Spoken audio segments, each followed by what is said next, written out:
अस्सलाम वालेकुम everyone, this is Abdul Wahab Shah from unbox wow YouTube channel. दोस्तों आज की वीडियो में फुल रिव्यू करने वाले हैं इन्फिनिक्स हॉट 10 प्ले का।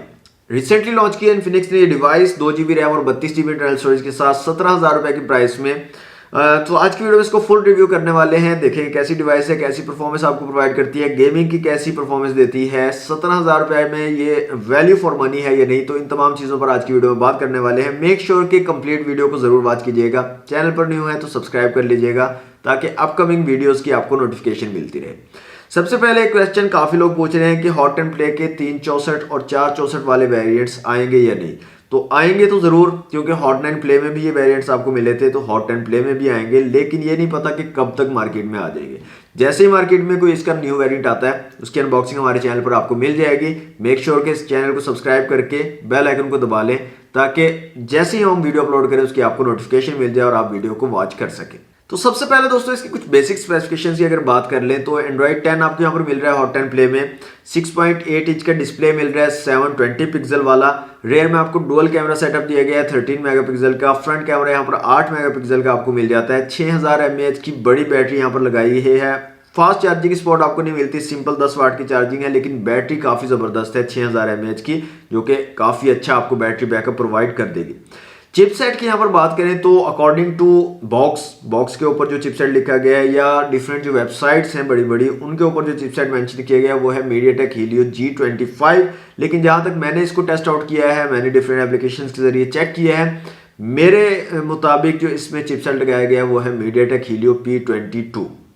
अब ये कंफ्यूजन ही है G25 और P22 में, तो इतना ज़्यादा डिफरेंस नहीं होता है इन दोनों चिपसेट में। G25 थोड़ा सा गेमिंग के लिए ऑप्टिमाइज होता है, मतलब गेमिंग थोड़ी सी आपको अच्छी बेहतर करवा देता है, और P22 जो है गेमिंग के लिए थोड़ा कम ऑप्टिमाइज होता है। बस इतना ही फ़र्क होता है, बाकी स्कोर वगैरह इन दोनों चिपसेट्स का सेम ही है। तो मेरे मुताबिक इसमें P22 है अकॉर्डिंग टू बॉक्स, और डिफरेंट वेबसाइट्स G25 यहाँ पर लगाया गया है। प्राइस की यहाँ पर आपको मैंने पहले बता दिया, 17,000 रुपये यहाँ पर प्राइस आपको मिल रही है इस डिवाइस की। तो ये कुछ बेसिक स्पेसिफिकेशंस थी। तो सबसे पहले दोस्तों यहाँ पर बात कर लेते हैं इसके डिस्प्ले की। तो इन्फिनिक्स हॉट 10 प्ले में आपको 6.8 इंच का बड़ा डिस्प्ले मिलता है। किसी भी तरह भी ये छोटी डिवाइस नहीं है, काफ़ी बड़ी जो है साइज़ की डिवाइस है। 6.8 इंच का बड़ा 720 पिक्सल वाला आपको डिस्प्ले मिल जाता है यहाँ पर। टच रिस्पॉन्स काफ़ी ज़बरदस्त मुझे लगा, काफ़ी स्मूथली आप जो है फ़ोन को यूज़ कर सकते हो। यूज़र एक्सपीरियंस काफ़ी अच्छा है। हाँ, थोड़ा बहुत ब्लॉटवेयर आपको यहाँ पर मिलता है, प्री इंस्टॉल्ड ऐप जो है आपको यहाँ पर मिल जाती है डिवाइस में, उनको आप अनइंस्टॉल कर सकते हो। इसके अलावा आपको ऐप सजेशन और एड्स वगैरह देखने को मिलते हैं, उनको भी आप सेटिंग में जाकर ऑफ कर सकते हो, तो वो इतना ज़्यादा इशू नहीं है। यहाँ पर ब्राइटनेस का थोड़ा सा आपको इशू रहेगा, जब आप डायरेक्ट सनलाइट में अगर आप इसको यूज़ करते हो इस डिवाइस को, तो थोड़ा सा आपको ब्राइटनेस का इशू लगेगा, क्योंकि ब्राइटनेस इसकी कम है। उसके अलावा जो स्क्रीन है, जो डिस्प्ले है, वो काफ़ी ज़बरदस्त है। कलर्स वगैरह काफ़ी एक्यूरेट, काफ़ी अच्छे यहाँ पर निकल कर आते हैं। इसके अलावा जो डिज़ाइन है बैक साइड का, वो बहुत खूबसूरत लगा मुझे। बहुत ज़बरदस्त प्रीमियम सा डिज़ाइन बनाया है इन्फिनिक्स ने, और जो 3D डिज़ाइन जो है वो कर्व मूव होती हुई आपको नज़र आती है लाइट के साथ, वो बहुत प्यारी लगती हैं। इसके अलावा जो कैमरा हाउसिंग है बैक साइड पे, अगर आप उसको और से देखेंगे, दूर से अगर देखेंगे तो ऐसे लगेगा आपको कि क्वाड कैमरा सेटअप आपके पास, ये जो फ़ोन है इसमें क्वाड कैमरा सेटअप लगाया गया है। लेकिन जब आप गौर करेंगे तो तब आपको पता लगेगा कि एक्चुअल में यहाँ पर 2 कैमरास लगाए गए हैं। तो ये एक अमेजिंग सी चीज़ बनाई है। मतलब कि दूर से देखने पर ऐसे ही लगता है कि क्वाड कैमरा सेटअप आपको मिल रहा है। इसके अलावा यहाँ पर बैक साइड पे आपको क्वाड LED फ्लैश मिल जाती है, मतलब कि अगर आप ज़्यादा टॉर्च लाइट का यूज़ करते हो तो ये आपको काफ़ी हेल्पफुल रहेगी, काफ़ी अच्छी स्ट्रॉन्ग लाइट आपको प्रोवाइड कर देगी। रियर फिंगरप्रिंट सेंसर आपको मिल जाता है बैक साइड पे, और काफ़ी क्विकली रिस्पॉन्स करता है दोस्तों। फिंगरप्रिंट सेंसर और फेस अनलॉक इसका बहुत क्विक वर्क करता है एज़ कम्पेयर टू इस सेगमेंट की जो दूसरी डिवाइस है उनकी निस्बत काफ़ी तेज़ यहाँ पर वर्क कर रहा होता है। तो डिज़ाइन वाइज, डिस्प्ले वाइज तो डिवाइस आपको काफ़ी पसंद आने वाली है। और अगर आप ऐसा बंदा हो जो सिर्फ इसलिए फ़ोन परचेज करता है कि फ़ोन खूबसूरत होना चाहिए, तो ये डिवाइस आप परचेज कर सकते हो। बहुत प्यारी, बहुत खूबसूरत, बहुत प्रीमियम लुकिंग डिवाइस है Infinix Hot 10 Play. Day to day usage की अगर बात करें दोस्तों, तो डे टू डे यूजेज के हिसाब से डिवाइस काफ़ी ज़बरदस्त है। अब इससे मेरे क्या मुराद है डे टू डे यूजेज से? इससे मुराद मेरी ये है कि अगर आप ऐसा बंदा हो जो सिंपल कॉल्स मैसेजेस करता है या सोशल नेटवर्क्स को ज़्यादा यूज़ करता है, जैसे यूट्यूब, टिकटॉक, ट्विटर हो गया, इंस्टाग्राम हो गया, इन चीज़ों को ज़्यादा यूज़ करता है, तो डिवाइस बहुत आपको अच्छी लगेगी और स्मूथ चलेगी। गेमिंग के लिए डिवाइस नहीं है, मतलब गेमिंग में आपको परफॉर्मेंस नहीं प्रोवाइड करेगी। चिपसेट के बारे में मैंने शुरू में भी आपको बता दिया कि अकॉर्डिंग टू बॉक्स और डिफरेंट वेबसाइट्स यहाँ पर G25 लगाया गया है, जबकि मैंने जहाँ तक रिसर्च की है इसके बारे में देखा है, डिफरेंट एप्लीकेशन से इसको चेक किया है, इसके अंदर इंस्टॉल करने के बाद अनबॉक्सिंग में मैंने ये बात बताई थी। मेरे हिसाब से इसके अंदर MediaTek Helio P22 का चिपसेट लगाया गया है और 2 GB रैम है, कम रैम है, तो गेमिंग वगैरह जो है यहाँ पर आप इतनी अच्छी नहीं कर पाओगे। अब काफ़ी लोग पूछते हैं PUBG मोबाइल इसमें चलेगी या नहीं, तो 2 GB रैम वाले फ़ोन में PUBG मोबाइल इंस्टॉल हो जाती है, चल जाती है, जो भी फ़ोन हो 2 GB रैम अगर इसके अंदर है तो PUBG मोबाइल उसमें इंस्टॉल भी हो जाएगी और चल भी जाएगी। अब चलने से तो काम हल नहीं होते ना कि सिर्फ आपने चला के उसको देखते रहना है कि वाह PUBG मोबाइल चल गया, तो ऐसा तो नहीं होता। असल चीज़ होती है उसकी परफॉर्मेंस कैसी है, गेम को चला भी देगा और काफ़ी हद तक आप गेम खेल भी सकते हो, लेकिन लैग्स और फ्रेम ड्रॉप्स काफ़ी ज़्यादा इस डिवाइस में देखने को मिले। काफ़ी टाइम मैंने इसमें गेमिंग करके देखा है और जैसे जैसे आप टाइम इंक्रीज़ होता जाता है, आपके मतलब गेमिंग टाइम इंक्रीज़ होता जाता है, मतलब एक गेम आपने लगाई तो थोड़ा कम लैग होगा, जैसे ही आप साथ ही साइमल्टेनियसली दूसरी गेम लगा लेते हो, तीसरी लगा लेते हो, तो जैसे जैसे आप खेलते जाओगे इसमें लैग और फ्रेम ड्रॉप्स जो हैं वो ज़्यादा होते जाएंगे। तो गेमिंग के लिए अगर आप लेना चाह रहे हो तो ये डिवाइस बिल्कुल भी परचेज नहीं करना। सिर्फ ये चीज़ देख के कि बॉक्स पे G25 लिखा हुआ है, गेमिंग चिपसेट है, ये देख के आप हॉट एंड प्ले को बिल्कुल भी परचेज नहीं करना। ये मेरा आपके लिए जो कह देंगे ब्रादराना मशवरा है आप लोगों के लिए। हाँ, अगर आप गेमिंग नहीं करना चाहते, गेमिंग के आप शौकीन ही नहीं हो, बिल्कुल गेम्स खेलते ही नहीं हो, तो फिर आप इस डिवाइस को बाय कर सकते हो, फिर आपको कोई मसला नहीं होगा। इस डिवाइस में बहुत ज़बरदस्त डिवाइस आपको लगेगी, चलने में भी काफ़ी स्मूथ लगेगी।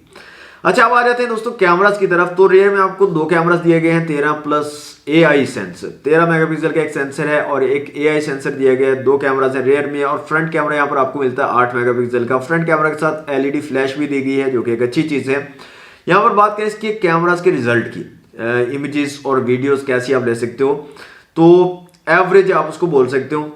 इतनी ज़्यादा आउटस्टैंडिंग इमेजेस आप नहीं ले सकते यहाँ पर। आउटडोर में अगर आप क्लिक कर रहे हो तो काफ़ी ज़बरदस्त आएंगी, लेकिन मसला यहाँ पर सिर्फ इतना सा है कि अगर आप अपनी इमेज को जूम इन करते हो तो पिक्सल्स फट जाते हैं। ये मसला इसके अंदर है, चाहे आप रेयर कैमरा से इमेज क्लिक कर रहे हो, चाहे फ्रंट कैमरा से इमेज क्लिक कर रहे हो, दोनों कैमरास की इमेज जो है वो जूम इन करने पर फट जाती है। यहाँ पर आपको मैं शो करवाता हूँ इमेजेस। तो एवरेज से कैमरास हैं दोस्तों, यहाँ पर रेयर और फ्रंट दोनों कैमरास एवरेज से हैं। इमेजेस और वीडियोस आप इतनी अच्छी नहीं ले सकते, आउटस्टैंडिंग इमेजेस और वीडियोस नहीं ले सकते, और स्लोमो वगैरह और वो तमाम चीज़ें, वो ऑप्शंस इसमें अवेलेबल हैं। अनबॉक्सिंग वीडियो में मैंने सारी चीज़ें बताई हुई हैं। अगर आपने नहीं देखी अनबॉक्सिंग वीडियो तो लिंक आपको डिस्क्रिप्शन में मिल जाएगा, आप उसको एक दफ़ा से वॉच कर लीजिएगा। उसके अंदर आपको कैमरास के अंदर जितने भी ऑप्शंस अवेलेबल हैं वो सारे मैंने उसमें बताए हुए हैं। इसके अलावा दोस्तों यहाँ पर कॉल क्वालिटी की बात करें तो काफ़ी ज़बरदस्त किस्म की कॉल क्वालिटी आपको मिल जाती है। इसमें नेटवर्क स्पीड काफ़ी ज़बरदस्त मिल जाती है, चाहे आप सिम पर नेट चलाते हो, चाहे आप वाईफाई यूज़ करते हो, तो आपको काफ़ी अच्छी जो है यहाँ पर स्पीड मिल जाती है इंटरनेट की। इसके अलावा यहाँ पर जो सिम ट्रे है, आपको फुल फ्लैश सिम ट्रे मिलती है, ट्रिपल मतलब स्लॉट्स मिल जाती हैं आपको। डुअल सिम के साथ आप एक माइक्रो SD कार्ड का यहाँ पर यूज़ कर सकते हो। ऑटो कॉल रिकॉर्डिंग का ऑप्शन आपको यहाँ पर मिल जाता है इस डिवाइस में, जिसका यूज़ करके आप कॉल्स को ऑटोमेटिकली रिकॉर्ड कर सकते हो। मतलब जैसे ही कॉल आप रिसीव करोगे वो ऑटोमेटिकली रिकॉर्ड होना शुरू हो जाएगी, और रिकॉर्डिंग की क्वालिटी भी काफ़ी अच्छी लगी मुझे इस डिवाइस की। Infinix hot and play OTG को सपोर्ट नहीं करता, तो काफ़ी लोग बाद में कमेंट्स में पूछ रहे होते हैं कि OTG को सपोर्ट करता है या नहीं। तो हॉट एंड प्ले OTG को सपोर्ट नहीं करता, OTG का ऑप्शन यहाँ पर आपको नहीं मिलता। यहाँ पर बैटरी की बात करें तो बड़ी मैसिव बैटरी आपको यहाँ पर मिलती है, 6000 mAh की बैटरी है, और अगर आप नॉर्मल यूज़ करें तो इसमें 2-3 दिन आराम से आपकी ये बैटरी निकाल जाएगी। हार्डली आप जो है मैक्सिमम जो है यूज़ कर ले इसको, तब भी आपका 1.5 से 2 दिन आराम से ये बैटरी निकाल जाएगी। कमाल की बैटरी बैकअप आपको यहाँ पर मिल जाएगा इन्फिनिक्स हॉट एंड प्ले में। यहाँ पर फास्ट चार्जिंग सपोर्ट आपको नहीं मिलती, सिंपल 10 वाट की चार्जिंग है, तो चार्ज होने में थोड़ा ज़्यादा टाइम लेगा, लेकिन एक बार फुल चार्ज होने के बाद आपको फिर किसी किस्म की टेंशन नहीं होगी, 2-3 दिन आपके आराम से गुजर जाएंगे। फाइनल कंक्लूजन की अगर बात करें दोस्तों, तो डे टू डे यूज के लिए अगर आप डिवाइस लेना चाह रहे हो तो आप ले सकते हो। डिज़ाइन वाइज भी काफ़ी ज़बरदस्त है डिवाइस और स्मूथली चलती है, लेकिन गेमिंग के लिए अगर आप लेना चाह रहे हो तो ये डिवाइस आपने बिल्कुल भी परचेज नहीं करनी। पहले भी मैं आपको बता चुका हूँ, गेमिंग के लिए डिवाइस नहीं है। कैमरास की भी मैंने आपको बता दिया कि एवरेज परफॉर्मेंस आपको मिलेगी। ये आपने नहीं सोचना कि इन्फिनिक्स हॉट एंड प्ले में आपको बहुत आउटस्टैंडिंग किस्म की जो है कैमरास मिल रहे हैं, इमेजेस और वीडियोस की क्वालिटी आपको बहुत ज़बरदस्त मिलेगी, तो ऐसा यहाँ पर नहीं होने वाला। तो ये चीज़ आपने ध्यान में रखनी है। गेमिंग के लिए और कैमरास के लिए अगर आप ले रहे हो डिवाइस तो आप इसको परचेज मत कीजिएगा। डे टू डे यूजेज के लिए, नॉर्मल यूजेज के लिए लेनी है तो आप ये डिवाइस 100% बाय कर सकते हो। एक लास्ट चीज दोस्तों कि 17,000 रुपए में Infinix Hot 10 play value for money है या नहीं, 17,000 की प्राइस को जस्टिफाई करती है या नहीं। तो मेरे ख्याल में ये डिवाइस जो है 17,000 की प्राइस को जस्टिफाई नहीं करती, इसकी इतनी ज़्यादा प्राइस नहीं होनी चाहिए थी। अगर आप मुझसे पूछें कि मेरे ख्याल में इसकी कितनी प्राइस होनी चाहिए थी, तो मेरे ख्याल में इसकी 13,000 तक जो है इसकी प्राइस होनी चाहिए थी 2 GB 32 GB वाले वेरिएंट की, और मैक्सिमम भी होती तो 14,000 तक जानी चाहिए थी, उससे ज़्यादा इसकी प्राइस नहीं होनी चाहिए थी। तो आप लोग कमेंट बॉक्स में अपनी राय का इज़हार कर सकते हैं, बता सकते हैं कि आप मेरी इस बात से एग्री करते हैं या नहीं, या आपके ख्याल में इसकी प्राइस क्या होनी चाहिए थी। तो आज के लिए दोस्तों इतना ही। वीडियो अच्छी लगे तो वीडियो को लाइक और शेयर जरूर कीजिएगा, चैनल पर न्यू है तो सब्सक्राइब कर लीजिएगा। मिलते हैं नेक्स्ट वीडियो में। Thanks for watching. Allah Hafiz.